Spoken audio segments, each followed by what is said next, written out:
আসসালামু আলাইকুম রহমতুল্লাহ। প্রিয় ইমানি ভাই এবং বন্ধুগণ, আমি যে বলি এই যে বাংলাদেশের সুন্নি নামক সুন্নি নমরুদের সন্তান দাজ্জালের বীজ, এই যে যারা ইসলামকে বাদ দিয়ে ইবলিশি ধর্মের অনুসরণ করে, এই নমরুদের সন্তানদের অধিকাংশরই আসলে মূলে সমস্যা। এরা যাদেরকে বাপ ডাকে আসলে তারা তাদের বাপ না।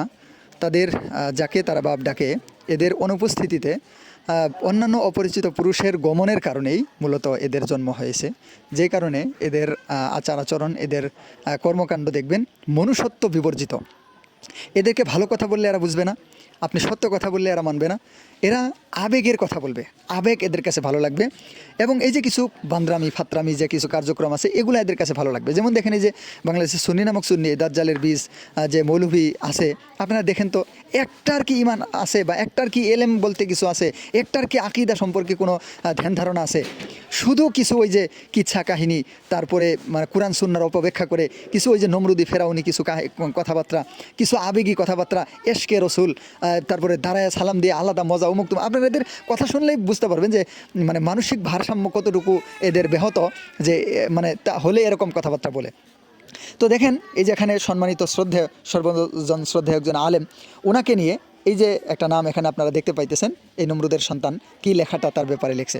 তো আসলে এইভাবে আমরা যদি একটু মানে সত্য কথা বলি, তখন এই নমরুদের সন্তানেরা বলে আমরা নানান কথাবার্তা বলি। কিন্তু দেখেন তো এইভাবে এই শব্দগুলা দিয়ে মানে সে লিখতেছে, তাহলে আপনি কিভাবে বলবেন যে এই আসলে যাকে বাপ ডাকে ওর বাপটা সহি, মানে ওর বাপের মানে ও যাকে বাপ ডাকে ওর পিতৃ পরিচয়টা সহি? এটা আপনি কেমনে বলবেন?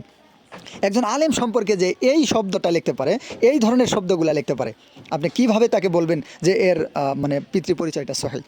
আসলে এদের অধিকাংশর পিতৃ পরিচয় সহি না, এদের অধিকাংশরই পিতৃ পরিচয় অসহি। আমি যেটা বললাম এটা আপনারা খোঁজ নিয়ে দেখতে পারেন। কারণ যারা মানে হালাল সন্তান তাদের একটা বুঝ থাকে, একটা বিবেক থাকে, একটা মনুষ্যত্ব থাকে। আর যারা এই হারাম হয় এদের বুঝ থাকে না, বিবেক থাকে না, বুদ্ধি থাকে না, মনুষ্যত্ব থাকে না। কারণ এদের ওই যে মূলে যে সমস্যা। তো এখন অনেক সময় আমি কিছু জটিল শব্দ এদের জন্য ব্যবহার করি।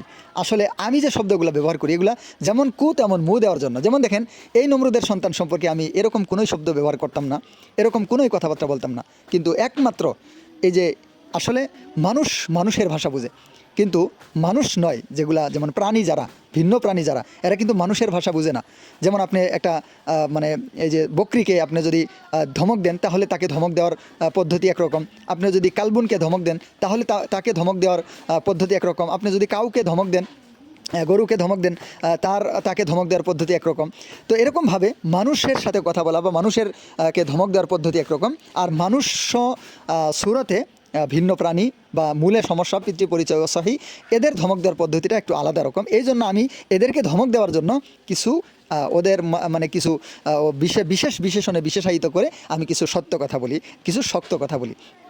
যেমন আপনারা গত বছর দেখেছিলেন যেই সময় এই যে ইয়ার সময়টা আসলো, ওই যে ভাদ্র মাস আসলে যেমন কালবুন গরম হয়ে যায়, তো রবিউল আউয়াল মাস আসলে নমরুদের সন্তানেরা গরম হয়ে যায়, এটা আপনারা জানেন। তো আপনারা দেখলেন ওই যে এনায়েতুল আব্বাসীর যে ওই হারাম সন্তানটা, এরকম আরও কিছু যে এই নমরুদি ধর্মের কিছু হারাম নাজায়েজ সন্তানরা, এরা মানে নানান শব্দ দিয়ে আমাদের আল্লামা আব্দুল মালিক সাহেব হুজুর থেকে শুরু করে অলিপুরি সাহেব থেকে শুরু করে বিভিন্ন আমাদের বড় বড় আকাবের উলামায়ে কেরাম সম্পর্কে যাচ্ছে তাই শব্দ ব্যবহার করে কথাবার্তা বলা শুরু করলো, চ্যালেঞ্জ এবং বিভিন্ন ধরনের ইয়া করা শুরু করলো।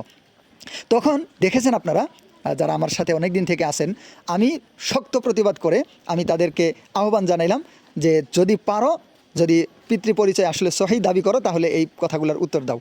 তখন দেখা গেল এই নমরুদের সন্তানেরা থেমে গেল। তো এরা হচ্ছে এরকম, আপনি যদি এদেরকে ছাড় দেন বা এইভাবেই রাখেন তাহলে এরা আরও বাড়তে থাকবে। এরা কোন পর্যন্ত পৌঁছে যাবে, যেহেতু এদের ওই যে সমস্যাটা হচ্ছে গুড়ায়। তো কি বলবেন, আমি আপাতত এইটুকুই বললাম। আসলে মানে আমি আসলে এই ধরনের কোনো শব্দ, কোনো শক্ত শব্দ ব্যবহার করতে চাই না। কিন্তু আসলে না করলে ওই যে বললাম যে এক একজনের পদ্ধতি এক এক রকম, এক এক প্রাণীর একে ধমক দেওয়ার পদ্ধতি একরকম।